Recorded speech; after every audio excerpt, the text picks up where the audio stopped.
Hormatly prezidentimiz deňde çykylgaty bolmadyk ösüp barýan döwletler boýunça 3-nji maslahatyna gatnaşmak üçin ýurdumyza sapar bilen gelen Ermenistan Respublikasynyň prezidenti Van Haçaturyan bilen görüşdi.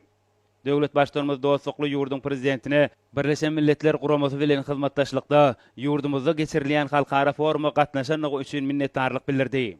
Onuň 10 ýyldan bir gezek geçirilýän bu möhüm çäre gatnaşmagynyň ýurtlaryň durnukly ösüşi babatda alınıp barylýan işe uly ähmiýet berýändigine şaýatlyk edýär. Dostlukly ýurdun başçyny halkara maslahata gatnaşmaga çakylyk üçin hoşallyk bildirip, onuň ýokary guramaçylyk derejesini bellidi.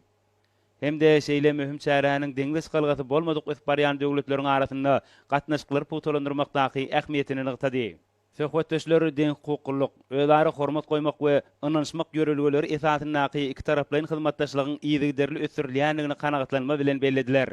Soňky ýyllarda Türkmenistan bilen Ermenistan Respublikasynyň arasyndaky gatnaşyklar hil taýdan täze derejä çykaryldy. Amaly aşyrylýan özara saparlar ýokary derejede geçirilýän gepleşikler we iki taraplaryň hyzmatdaşlygyň dürli ogrulary boýunça geňeşmeler munyň aýdyň suwutnamasydyr.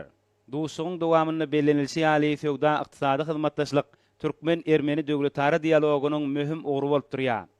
Şunda hyzmatdaşlygyň täze ogrularyny ýola goýmagy da eksport-import tariflarynyň görünüşlerini giňeltmäge de aýratyn ähmiýet berilýär.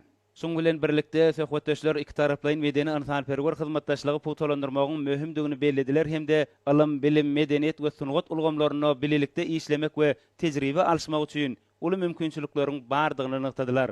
Duşuň ahyrynda hormatly prezidentimiz hemde Ermenistan Respublikasynyň prezidenti birege iň gowy arzularyny beýan edip, özara hormat goýmak we ynanşmak ýörelgelerini esaslanýan döwletara hyzmatdaşlygyň iki ýurdun halklarynyň bähbidine mundan meýlägem üstünlükli ösüriljekdigine ynanmylyrdylar.